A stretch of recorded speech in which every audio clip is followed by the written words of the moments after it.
السلام علیکم دوستوں۔ دنیا کی تاریخ میں کچھ قومیں ایسی گزری ہیں جنہیں اللہ نے نعمتیں دی، طاقت دی، دولت دی، مگر جب انہوں نے اپنے خالق کو بھلا دیا تو ان کی کہانی صرف تعمیر سے تباہی تک سمٹ کر رہ گئی۔ آج کی یہ داستان ہے حضرت صالح علیہ السلام اور ان کی قوم سمود کی، ایک ایسی قوم جس نے پہاڑوں کو کاٹ کر اپنے گھر بنائے مگر اپنے دل کے پتھر نہیں توڑ سکے۔ حضرت ہود علیہ السلام کے بعد عرب کے علاقے میں ایک قوم بستی تھی، قوم سمود۔ آج اس جگہ کو ہم مدائن صالح سعودی عربیہ کہتے ہیں، وہیں یہ لوگ رہتے تھے۔ وہ لوگ بڑے طاقتور تھے، انہوں نے پہاڑوں کو تراش کر ان میں گھر بنائے۔ ان کی زندگی میں عیش و آرام تھا، لیکن انہوں نے اللہ کی عبادت چھوڑ دی تھی۔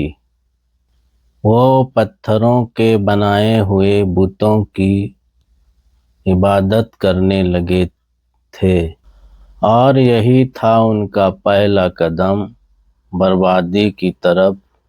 پھر اللہ تعالیٰ نے اپنی رحمت سے ایک نیک، سچے اور حکیم شخص کو پیغمبر بنایا، حضرت صالح علیہ السلام۔ انہوں نے اپنی قوم کو پکارا، اے میری قوم کے لوگوں، اللہ کی عبادت کرو، اس کے سوا تمہارا کوئی الہ نہیں۔ مگر قوم کے بڑے لوگ بولے، صالح تو ہمارے ہی بیچ کا ایک شخص ہے، کل تک ہم تجھ سے امید رکھتے تھے، اب تو کہتا ہے نبی ہے۔ انہوں نے صالح علیہ السلام کا مذاق اڑایا اور بولے، اگر تو سچا نبی ہے تو ہمیں کوئی نشانی دکھا۔ حضرت صالح علیہ السلام دعا کی، اللہ تعالیٰ نے انہیں ایک عظیم معجزہ دیا، ایک اونٹنی جو پہاڑ کے اندر سے نکل آئی، زندہ سلامت، اور وہ بہت بڑی تھی۔ ناقۃ اللہ یعنی اللہ کی اونٹنی۔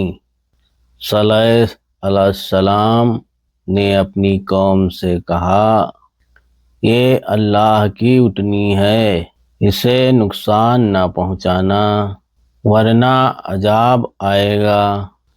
اللہ کا حکم تھا، اور جس دن اونٹنی کا نمبر ہوتا وہ دن برکت اور سکون سے بھر جاتا۔ ایک دن اونٹنی پانی پیے گی، دوسرے دن پوری قوم۔ لیکن انسان جب ضد پر آ جائے تو معجزے بھی اس کے دل کو نہیں بدلتے۔ قوم کے سرکش لوگ بولے، ہم کیوں ایک اونٹنی کی وجہ سے اپنی باری چھوڑیں؟ ان کے دلوں میں نفرت اور جلن بھر گئی۔ ایک رات انہوں نے سازش کی اور اونٹنی کا قتل کر ڈالا۔ حضرت صالح علیہ السلام بہت غمگین ہوئے۔ انہوں نے کہا، تمہیں اب 3 دن اور ملیں گے، اس کے بعد عذاب آئے گا۔ 3 دن تک ان کی صورتیں بدلتی رہیں۔ پہلے دن چہرہ پیلا، دوسرے دن لال، تیسرے دن کالا، اور پھر ایک زبردست زلزلہ اور آسمان سے بجلی برسی، دھرتی کانپ اٹھی۔ اور پل بھر میں پوری قوم مٹی میں مل گئی۔ ان کے محل، ان کے گھر بس کھڑہر رہ گئے۔ اتنے بڑے لوگ مگر ایک جھٹکے میں ختم ہو گئے۔ قرآن کہتا ہے، دیکھو ان کی جگہ اب کوئی آباد نہیں، بس بربادی کا نشان باقی ہے۔ اللہ کی نافرمانی کسی قوم کو نہیں چھوڑتی۔ برکت جب تک ہے تب تک انسان شکر گزار ہے، جب گھمنڈ آ جائے تو نعمتیں بھی عذاب بن جاتی ہیں۔ حضرت صالح علیہ السلام کی کہانی ہمیں سکھاتی ہے صبر، توحید اور اللہ کے حکم کی عزت، کیونکہ جس نے اپنے رب کو پہچان لیا وہ کبھی برباد نہیں ہوتا۔ اللہ حافظ۔